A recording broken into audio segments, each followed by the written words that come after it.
David Licauco update. Nagkaroon ng Thanksgiving party si David kasama niya ang kanyang family and friends at mga bosses ng GMA.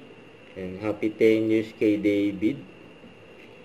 Yan, ang dami niyang bisita. At nagkaroon and staying speech si David. I'm so happy na lahat tayo magkasama. Different friend groups, my family is here. My cousin, my Sparkle family. Kaya thank you so much for being here.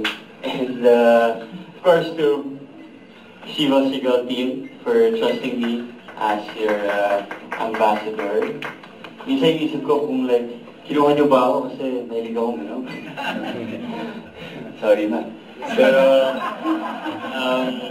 yeah, thank you so much.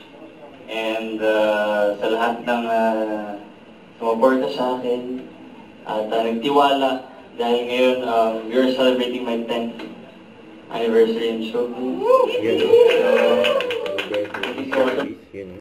Don't forget to subscribe, click the notification bell for more updates. This is Richard Action Vlog. Stay tuned for more videos.